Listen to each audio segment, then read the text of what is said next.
Mukesh Ambani is not just richer than Elon Musk, he operates on a completely different level of wealth, a level where billion-dollar homes, 6-month weddings and private fleets are only the surface.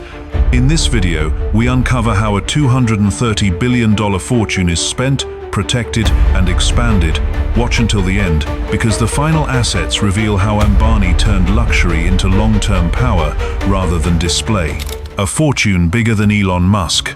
Mukesh Ambani does not sit at the top of the billionaire list by accident. His fortune is estimated at $230 billion, a figure that places him beyond the usual comparison with names like Elon Musk or Jeff Bezos. This is not just wealth measured in net worth, but wealth measured in concentration. Ambani controls assets that touch energy, data, media, retail, and infrastructure inside a single national economy of more than 1 billion people. What separates Ambani from most billionaires is structure. His wealth is not scattered across public stocks or symbolic holdings. It is embedded inside a family-controlled ecosystem where ownership, management, and influence reinforce each other. This structure is so dense that his children became billionaires by birth, long before taking formal executive roles. Access to capital at this level does not open doors, it removes them entirely. The scale becomes clearer when looking at spending behavior. For Ambani, multi-million-dollar watches are not collectibles but signals. Private celebrations are not events, but operations. Family gatherings stretch across weeks or months, supported by logistics budgets that exceed the annual spending of many corporations. When a single celebration can involve chartered fleets, global performers, and secure accommodations for thousands of guests, cost stops being a constraint and becomes a design choice. Yet, the most important detail is not what Ambani buys, it is how little of his wealth is liquid or decorative. The majority sits inside controlling stakes of businesses that generate tens of billions of dollars per year. Telecom infrastructure serving hundreds of millions of users, oil and chemical operations valued in the hundreds of billions, media platforms shaping information flow across India.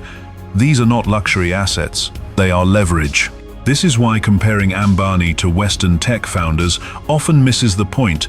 Musk's wealth fluctuates with markets.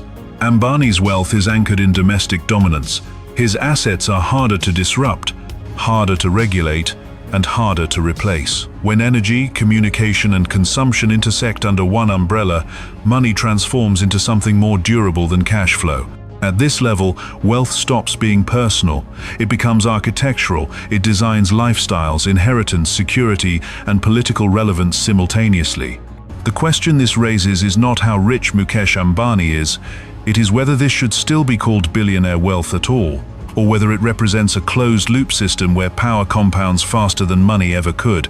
And as this story continues, the next layer reveals how this kind of fortune is displayed publicly, not through bank statements, but through events so large that they temporarily reshape cities.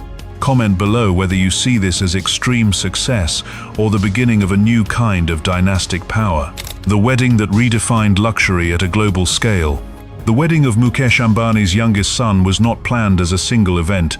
It was designed as a sequence, a 6-month cycle of celebrations that moved across cities, countries, and social hierarchies. Most weddings aim to impress guests. This one reorganized logistics, security, and global celebrity schedules around a single family. At this scale, celebration becomes coordination. One of the most visible statements came with transportation. The family chartered an entire Mediterranean cruise ship to host approximately 1,200 guests. This was not a standard luxury liner booking. It involved full buyouts, custom security protocols, private docking arrangements, and personalized onboard services. The cost of such a charter runs into tens of millions of dollars. Before accounting for catering, entertainment, and maritime logistics, the ship itself functioned as a moving venue where distance and exclusivity reinforced each other. Entertainment was treated as infrastructure rather than spectacle. Private performances were secured from Rihanna and Justin Bieber, each reportedly paid between $10 and $12 million for short appearances. These were not concerts marketed to the public, they were closed performances attended only by invited guests. At this level, artists do not sell tickets, they allocate time. Money becomes the tool that reshapes global schedules for a single evening. The guest list itself carried economic weight. Bollywood's most bankable stars attended alongside global figures like Kim Kardashian and Mark Zuckerberg. Former UK Prime Minister Boris Johnson arrived by private jet, coordinated through diplomatic-grade security. Each arrival triggered separate layers of logistics, including aviation slots, ground convoys, and secure accommodation. These movements resemble those of international summits more than family celebrations. The event temporarily functioned like a private world forum funded by one balance sheet. Cultural tradition was not removed, it was amplified. The central wedding ritual, where the couple walked 7 times around a sacred fire, was performed in front of an audience assembled from multiple continents. The ceremony was followed by additional blessings, receptions, and regional celebrations that extended weeks beyond the official wedding date. This rejection of modesty was intentional. It signaled continuity, abundance, and confidence rather than restraint. What makes this wedding significant is not extravagance alone, it is what extravagance communicates. The Ambani family did not use money to escape attention, they used it to choreograph attention. Every asset involved, ships, jets, performers, venues, functioned as a component in a system designed to demonstrate reach. When wealth reaches this level, it stops asking for permission. It creates temporary worlds that others step into. And as the story moves forward, this display of celebration begins to make sense only when viewed alongside the origins of the empire itself. Because behind every visible excess sits a foundation built far from cruise ships and concert stages, one that started with scarcity before evolving into control. From a gas station clerk to a $230 billion dynasty. Long before Mukesh Ambani controlled assets worth hundreds of billions of dollars, the foundation of his empire was built by his father, Dhirubhai Ambani, a man whose early life carried none of the privileges associated with India's industrial elite. In the 1,950 seconds, Dhirubhai worked as a gas station attendant and clerk in Yemen, earning a modest salary that barely covered daily expenses. What he gained there was not capital, but exposure to global trade, pricing, and supply behavior that would later shape his instincts. When Dhirubhai returned to India, he started small, importing polyester yarn and spices with limited capital and high risk. The early versions of Reliance operated on thin margins but high volume. This approach allowed the business to reinvest continuously rather than rely on external lenders. By the 1,970 seconds and 1,980 seconds, Reliance had expanded aggressively into textiles and petrochemicals, building production capacity that required billions of dollars in long-term investment. Refineries, manufacturing plants, and logistics networks became the real assets, not brand names. Over time, Reliance evolved into one of India's most vertically integrated conglomerates. Oil refining and petrochemicals formed the cash-generating core, with assets valued in the hundreds of billions of dollars and annual revenues measured in tens of billions. These operations produced the stable cash flow that later allowed expansion into riskier sectors such as telecommunications and media. Unlike many family businesses, Reliance did not diversify for prestige. It diversified to lock in control across the value chain. After Dhirubhai Ambani's death in 2002, the empire faced its most fragile moment. Ownership and management were split between Mukesh Ambani and his younger brother Anil. The division was neither smooth nor quiet. Legal disputes, operational tension, and public scrutiny followed as assets worth tens of billions of dollars were negotiated. This period tested whether Reliance was a single vision or merely a collection of valuable parts. The resolution reshaped Indian corporate history.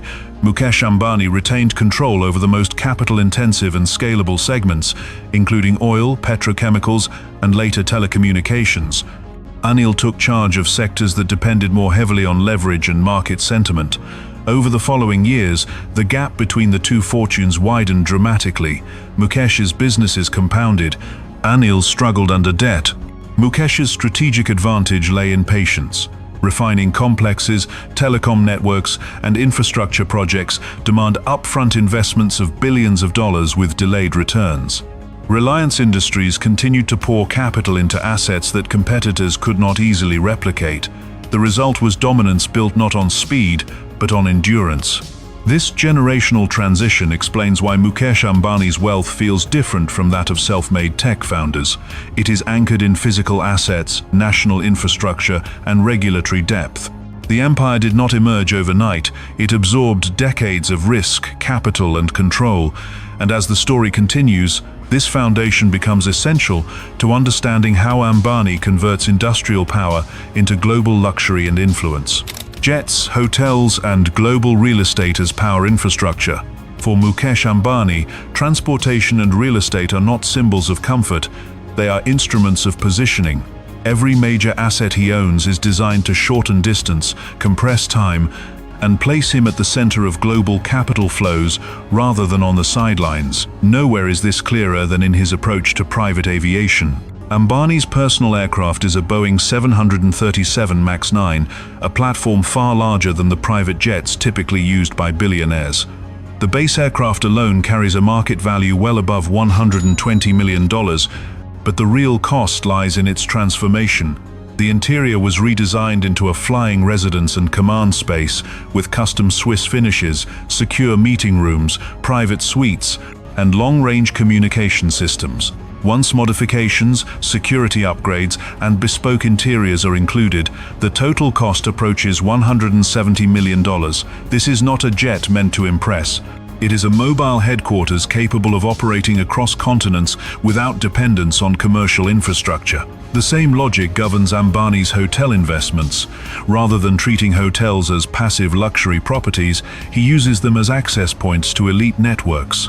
One recent acquisition involved a luxury hotel purchased for roughly 2 billion rupees, followed by a strategic sale of 73% of the equity that generated over 8 billion rupees, equivalent to nearly $300 million, while absorbing existing debt exceeding $115 million. The transaction was not about ownership pride, it was about leverage, liquidity, and long-term influence over high-net-worth clientele. Ambani's international real estate footprint extends this strategy further. A flagship property sits inside New York's Deutsche Bank Center, one of the most powerful commercial addresses in the city. The hotel includes a 14,500 square foot Mandarin spa, a modern fitness complex, and a 23-meter swimming pool overlooking the Manhattan skyline. These amenities are not excess, they are filters. The location attracts hedge fund managers, private equity leaders, and global executives who value discretion as much as luxury. Being present in this ecosystem places Ambani within daily reach of global decision-makers without formal meetings. What distinguishes these properties is intent. None of them function primarily as personal residences. They are nodes. Each asset anchors Ambani inside a different sphere of influence: aviation, hospitality, finance, and urban power centers. Collectively, they reduce friction between wealth and opportunity. Deals happen faster when distance disappears. Unlike traditional real estate investors who chase appreciation, Ambani prioritizes strategic relevance. A hotel room overlooking Central Park may cost thousands per night, but the relationships built inside its walls are valued in billions of dollars. A private aircraft burns millions annually in operating costs, but the time it saves protects decisions that move entire industries. At this scale, property stops being shelter and starts becoming infrastructure. Jets become corridors, hotels become meeting grounds, cities become platforms, and as the story continues, this network of movement and placement explains how Ambani's wealth is not just preserved, but constantly reactivated across borders and markets. Cars, watches, and objects worth more than companies. For Mukesh Ambani, personal assets are not collected for pleasure, they are curated as instruments of dominance. Every car, every watch, every custom object exists to solve a problem of comfort, security, or authority at extreme scale. This is why his private garage is less a collection and more a controlled fleet. The Ambani family garage is estimated to house 168 vehicles spread across multiple underground levels. Among them are repeated units of Rolls-Royce Cullinan and Phantom Series 8, vehicles chosen not for variety, but for reliability, presence, and customization potential. A standard Cullinan begins around $700,000, but Ambani's fleet includes bespoke interiors, reinforced frames, and custom electronics that push individual units well beyond $1 million each. These cars are designed to move quietly through crowds while projecting unquestionable status. Security is where cost accelerates rapidly. Ambani operates a convoy of armored Mercedes and BMW 760 models, each priced close to $1 million, before taxes and registration fees that run into the hundreds of thousands annually. These vehicles are engineered to withstand ballistic impact and explosive force while maintaining performance under extreme weight. For Ambani, safety is not an add-on, it is a baseline requirement priced accordingly. Yet the most revealing assets are small enough to fit on a wrist. One of the most talked about pieces in the family collection is the Richard Mille RM2601 Panda Tourbillon, valued at approximately $4 million. The watch is housed in a blue sapphire case, skeletonized to expose its mechanical complexity, and decorated with precious stones and white gold details. This is not timekeeping. It is portable engineering, produced in quantities so limited that replacement is nearly impossible. Even that pales beside the Patek Philippe Grandmaster Chime, a watch valued at $31 million, making it one of the most expensive timepieces ever created. It contains multiple complications, handcrafted components, and acoustic mechanisms refined over decades. Owning such a watch is not about taste. It is about access to craftsmanship that cannot be scaled or repeated on demand. At this price point, a watch holds more value than many mid-sized companies. What makes these objects significant is not extravagance, it is proportion. A single watch exceeding $30 million represents more capital than entire factories, startups, or regional enterprises. These assets operate as condensed wealth, portable, private, and insulated from market noise. In Ambani's world, cars are not transportation, they are moving environments. Watches are not accessories, they are compressed stores of value. Each object is designed to function independently of trends, liquidity cycles, or public perception. This is wealth converted into form. As the story continues, these personal assets begin to look less like indulgence and more like preparation. Because when wealth reaches this level, even objects are expected to perform under pressure. Nita Ambani and the hidden power behind the empire. Nita Ambani is often introduced as the wife of Asia's richest man, but that description understates her role inside one of the most powerful private empires on the planet. Her influence does not orbit Mukesh Ambani's wealth. It operates alongside it, structured through assets, institutions, and authority that function independently. Her personal wealth is visible first through objects. Nita Ambani's jewelry collection alone is estimated at over $50 million, including rare diamond necklaces, emerald sets valued above $5 million, and a 53-carat diamond ring once associated with Mughal royalty. These pieces are not worn casually, they appear at moments designed to signal continuity between cultural heritage and modern power. Even her wardrobe incorporates traditional saris woven with gold threads and precious stones, each costing hundreds of thousands of dollars, crafted by artisans whose work is no longer mass replicable. Luxury extends to accessories with equal precision. Her handbag collection includes Goyard pieces valued between $500,000 and $1 million, often custom-made and rarely repeated in public. Footwear from brands like Jimmy Choo ranges from $2,000 to $7,000 per pair, frequently worn once and archived. This is not consumption driven by fashion cycles, it is curated scarcity where repetition is avoided to preserve symbolic value. Yet Nita Ambani's real power is not stored in jewelry vaults, it sits inside institutions. She is the owner of an Indian Premier League cricket team, an asset category where franchises are valued in the hundreds of millions of dollars, granting influence over sports, media rights, and national attention. Beyond sports, she holds a seat on the International Olympic Committee, positioning her within a global governance network that intersects politics, sponsorships, and international media. The most consequential asset under her control is media. Nita Ambani leads a newly consolidated media holding formed through the merger of Reliance's media assets with Disney India. This entity is valued at approximately $5 billion, controlling television networks, streaming platforms, film production, and advertising pipelines that reach hundreds of millions of viewers. This is not entertainment alone, it is narrative infrastructure. Whoever controls distribution controls visibility. This dual role creates strategic balance. While Mukesh Ambani dominates energy, telecom, and industrial capital, Nita Ambani governs culture, sport, and media perception. Together, they cover both the physical and psychological layers of influence. One builds systems, the other shapes how those systems are seen, accepted, and normalized. What makes Nita Ambani exceptional is that her authority does not depend on inheritance alone. It is reinforced through governance roles, ownership stakes, and cultural capital that can operate even without direct reference to her husband. This is why calling her a billionaire's spouse misses the architecture entirely.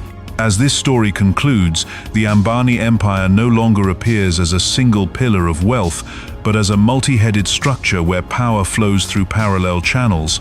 And the final question remains: when influence is divided this deliberately, where does the empire truly begin and end? Share your thoughts below and consider which form of power proves harder to challenge.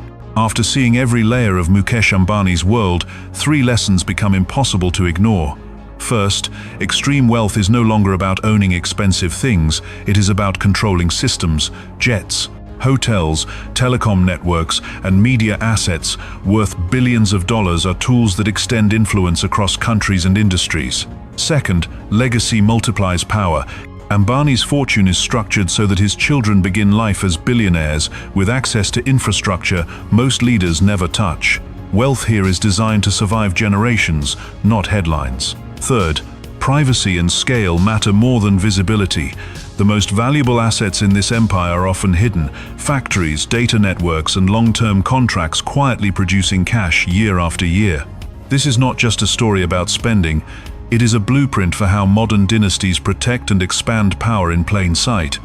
If this breakdown gave you a new perspective on what real wealth looks like, make sure to like the video and subscribe to Billionaire Story. And stay tuned for part 2, where we reveal the assets and strategies that even insiders rarely talk about.